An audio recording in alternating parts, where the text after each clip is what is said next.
talk different. Today we are going to talk about Far Cry 5. And at last we are going to see the gameplay of Far Cry 5. Talk about its requirement. It first graphics. You need Nvidia control panel graphics. Second is RAM. You need 4 GB RAM. Last third is Windows. You should have 8, 7, and its releasing date is not far 2018 27 December February. So friends, let's see the gameplay of it. Solicit their help and basically bring them into your group and take them off. So let's see the gameplay of it.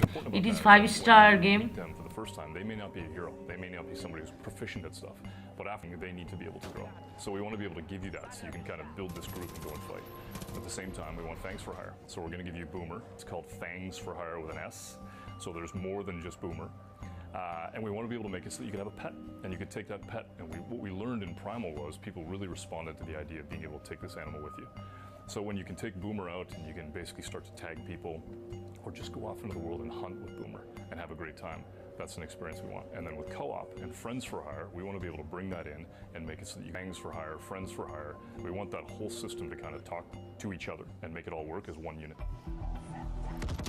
We wanted to be able to make something different this time. We wanted to be able to make it so that you'd walk out into the world and you wouldn't know exactly where you're going or what you're supposed to do, and that you got to meet people and you've got to hear about what's going on in the world, and that those people or different places that you also want to make it so that if you play the game and you decide, I want to go north, and you play it for 10 hours, and we talk to each other the next day and I went south, you're going to say, oh, I met this person. This is the weapon that I got. This is the experience that I had. And I'm like, I don't know what game you were playing, but I went down south and I met Nick and I've got a plane and I'm able to do strafing runs. And I'm like, okay, and you go back home the next day and you play the opposite. Meet people at the pace you want to meet them.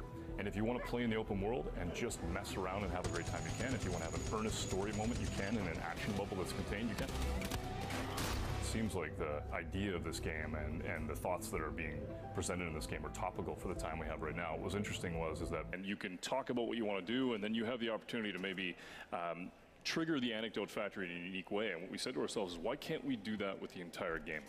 Why can't we take that so that the story isn't linear? Why can't we make it so that, yes, you're going to have a moment with the father at the very beginning, and then you find yourself wandering throughout the world, go in any direction, meet any character, and then start to be able to build up the resistance on your own. So you take that idea of the outpost that we had originally, and you just grow it across the entirety of the game. That's what we want. Yes, we see here even this isn't an outpost. This is a small city, a small little stretch of buildings, of businesses, of people. But obviously, it's been overtaken. Yep. But then at the beginning of this demo, we had 3 different options. So explain to us how that sort of unfolded.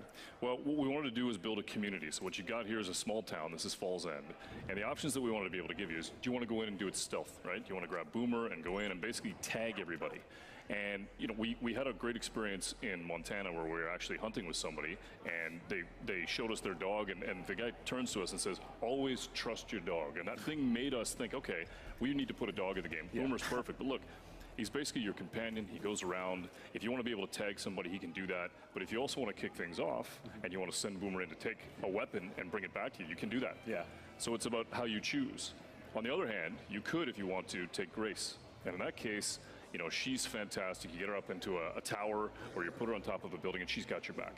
So you're able to sort of push your way through Falls End and take it out, and she's hitting people one at a time and sniping them out. And then after that, sometimes people just want to go absolutely nuts. Sometimes people just want to blow stuff up, and that's Nick. Yeah. You know, you grab Nick, you put him in the plane, and you let him just bring the thunder. Yeah. So how do you, in this demo, the way you chose the guns for hire was it was just a menu at the beginning. How is that going to sort of unfold in the actual game once we play it? Yeah, for us, obviously, we're making it so that it's pretty easy for you to be able to meet these guns for hire at E3 and make a choice. But in the game, there's people you may or may not meet. We want to make it so that you kind of follow the voices that you meet in the world, and you hear the lore of these different stories, and you hit action bubbles.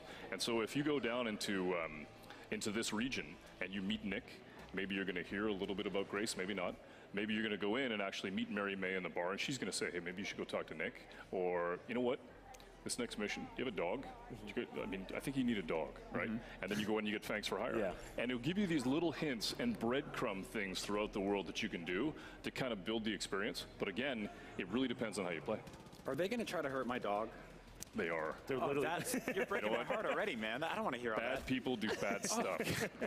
But you can get revenge with a bat, which is Yes, great. absolutely. If anyone touches my dog, I'm hitting you with a bat. But That's you know what? happening. Boomer's a badass. He'll be able to handle himself sometimes. He'll be able to go in and He has his own bat. Yeah. It's called a mouth. Yeah, I was going to say, so one of the sort of tenets to me of Far Cry games, and I played all of them, I'm addicted to them, I love them, is that they're exotic. And I guess everything that is exotic is also familiar to somebody else. But this doesn't feel like it's, you know, it's not completely over the top. You're not in the jungle. You're not in the Himalayas. Right. You're here in America. And I've noticed that there was a sort of, not really a backlash, but there was a vocal minority of people who said, you know, having this sort of game set in America feels un-American. I mean, to me, I don't see it that way because you're fighting what I would perceive to be a horrible group of people. How do you respond to that? Well, I think when we built this, you know, we talked about what do we want to do. We knew that we wanted to take the brand to the States. How do we want to do it? We want to do it in a credible way.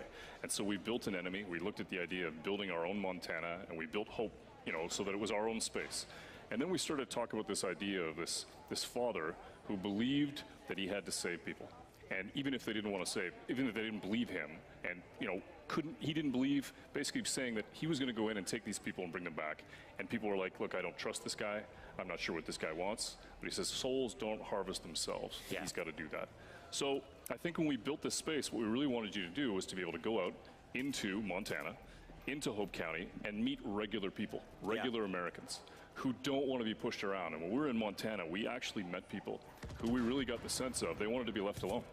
Didn't trust us, you know, it took a while for us to get them to talk to us. And it was really interesting to meet these stoic folks who were really self-reliant. And so as you work through the world of Hope County, you're going to meet people like that. You're going to meet people that don't want to be pushed around by the cult.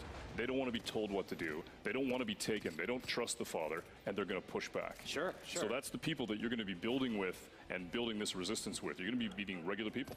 I think one of the most interesting things I saw in this demo is after you liberate the town, it sort of returns to some semblance of normality. Yes. People start patching up the holes in their homes. Businesses start reopening. The bar is there. You can see Pastor Jerome on the steps of the church. How does that sort of factor into the actual like mechanical gameplay? Well, they know you. You know, they're thankful, and they're like, look, how can we help? What can we do to help build this resistance? And so what happens is that in Falls End, when you liberate it, basically now there's a whole bunch of different little locations that are available and different characters that you can meet.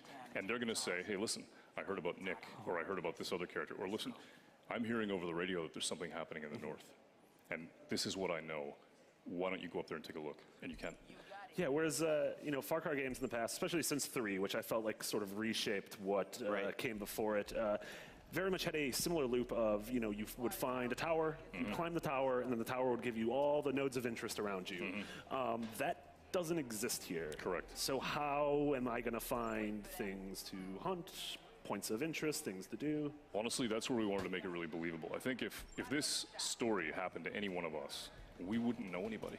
And we'd have to go out and try and meet people. We'd have to, you know, you have that first moment where you'd knock on a door and you go in, and that moment that was nobody trusts anybody, and are you safe? Are you with the cult? I'm not sure. We wanted that feeling for the player, so you've got to go out and work for it. You got to go out and meet people and build that resistance and get them to trust you, and then basically the world opens up based off of what you do. I think one of the other sort of tenets of Far Cry games, and you know, we talked a little bit about hunting there, is that there are vicious wild animals sort of populating the map. But Montana, you know, you're not going to get lions. I mean, like this, unless there's a crazy cultist with a zoo. There's probably mountain lions, right? But you are going to get some other sort of, like, I mean, wolves. Like, can we talk about? Let's go through just a list of at least what you can reveal. Some of the most insane and dangerous animals in this game. Well, without giving away too much, what I can tell you is that I was playing the game the other day, and I was playing with Boomer, and I'm running around, and all of a sudden this bear attacks us.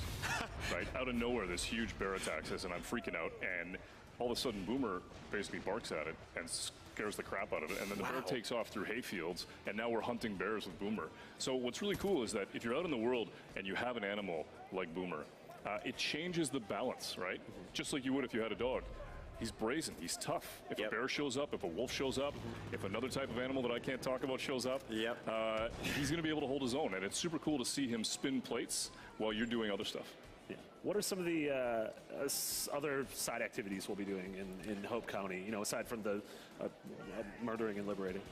I think that the thing that we're really enjoying watching people do is obviously hunting's a big part of the brand, right? But we're also putting in fishing. And what's amazing to watch people play is that they're playing the game and they're running around doing all this stuff. And then they find somebody with a fishing rod. They pick up the fishing rod and now they spend 30 minutes just going off and fly fishing. And now you're having competitions where, you know, who caught what did you catch, how big was it, and bragging rights. And so there was a really great moment for us in Montana where we were fishing with somebody and the guy says, look, you know, not every problem can be solved with a bullet. Yeah. It's just fishing, right? And you're like, okay. And so it's great. We built that into the game where you can go out into the world and meet somebody and fish and just chill. That's good to know. The next time I see a bunch of cultists beating up a bunch of people, I'm going to go catch some big mouth bass. There you go. I think that's Settle the whole situation. No, exactly. No, I think it's awesome that you do have that option, right? Because this is the kind of world you do want to get lost in. Right. And I think that like being able to sort of say like, okay, I got chased by a bear today. I had to fight a bunch of cult members. I'm going to go catch a fish. I'm going to chill out. The world can't be all one flavor. Yeah. Our world isn't like that, right? Sometimes you just want to get into a plane and fly around and look at how beautiful the world is, or get into a cool car and just listen to the tunes and go driving. See, we saw Nick Ryer, obviously in that past mission. He was our guns for hire. We sent him in to sort of, you know, do an initial carpet bomb run and then provide some support. Can we get into his plane? Because Ariel